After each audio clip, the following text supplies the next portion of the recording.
Hello everybody. So today I'm going to Green River, Utah to get a load of corn to get my feedlot calves going on the corn ration.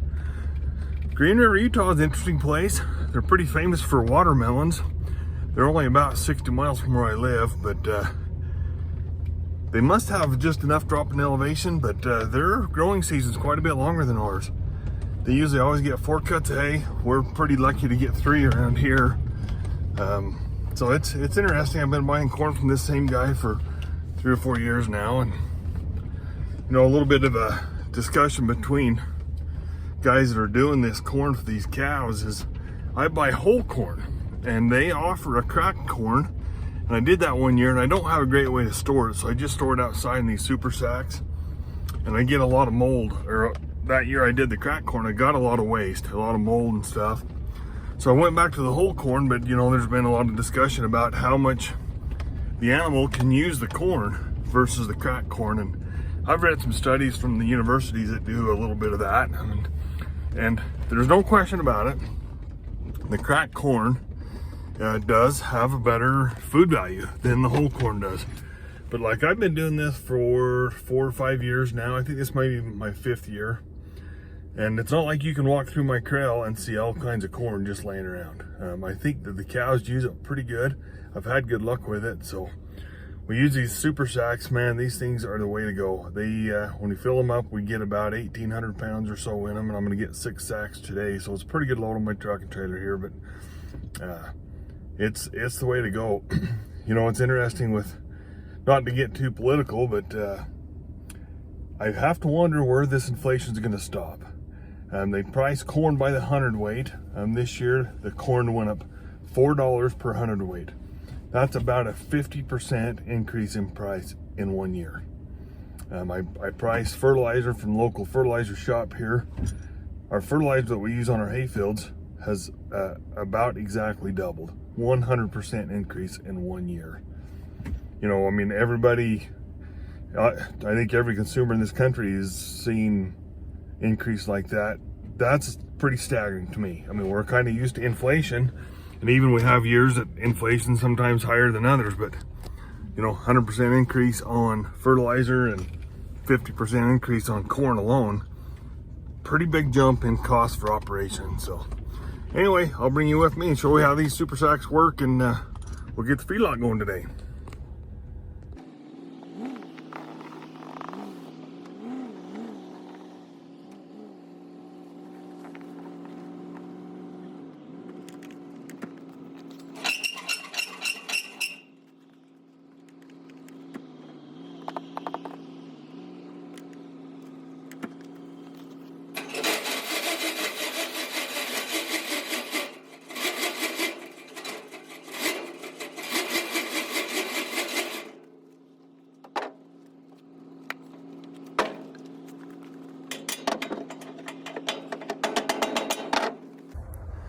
Last time I used this trailer, I had tons of trouble with tires.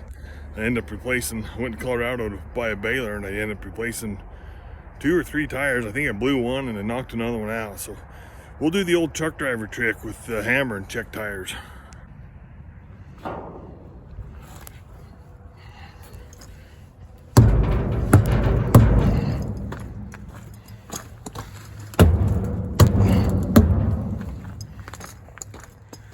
You'd be shocked at how easy it is to tell if you have a tire that's pretty low.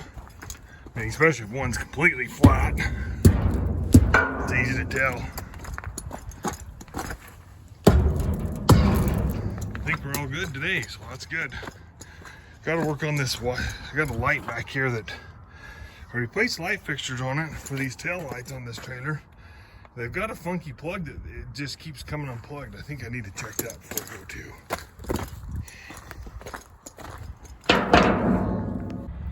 Alright, looks like I got my light working.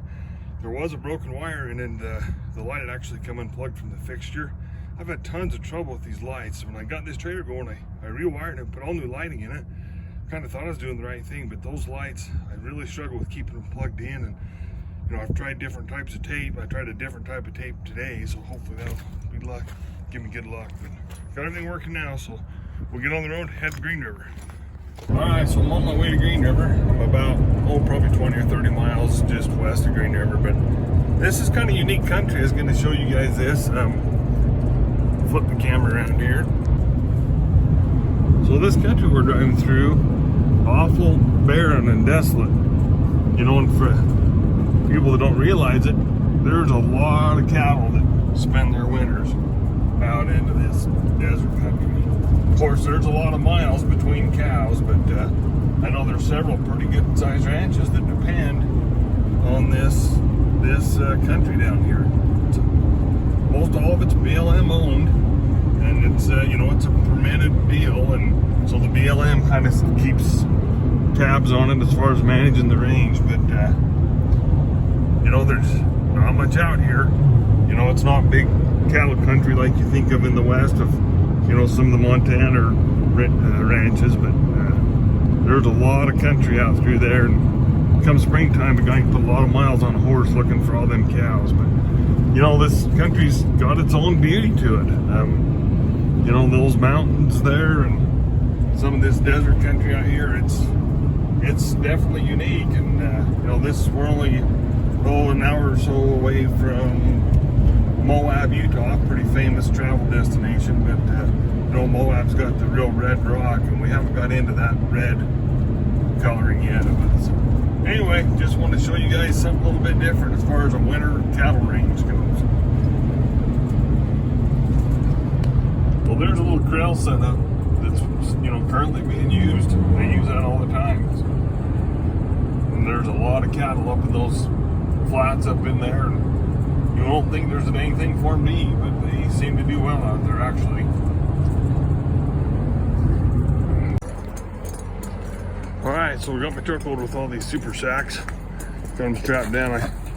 It's about 5 soul miles here. I went to the truck stop just grabbing me a drink, but try to check these straps as we get going, and hopefully we'll make her home with no trouble and get her unloaded with tobacco.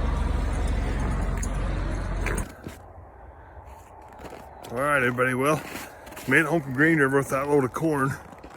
I've got to have that truck tomorrow. We're going on a trip tomorrow. We need to get the truck unhooked from the trailer. So you can see it's about dark. It's a beautiful sunset, but got the backhoe warming up.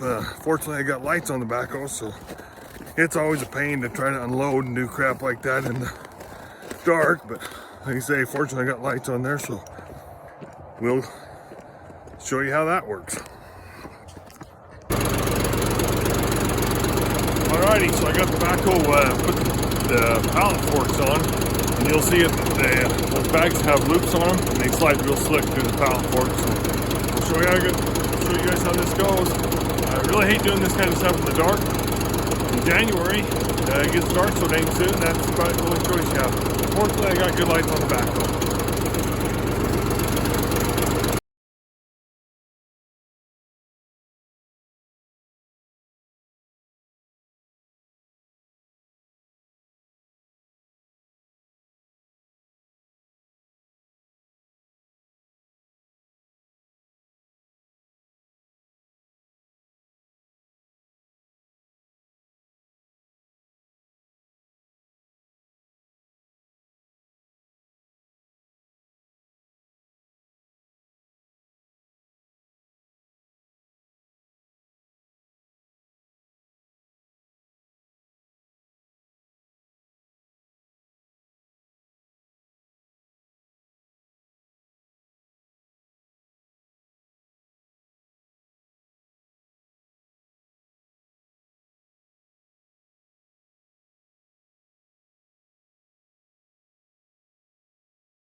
watching. Had a few new subscribers lately. I want to tell them thank you for subscribing. Mine got pretty late. I hate doing this stuff in the dark, but you know, that's the way it is in January. It starts so quick, and there's not enough hours in the day to do what needs to be done. So thanks everybody for watching, and please subscribe.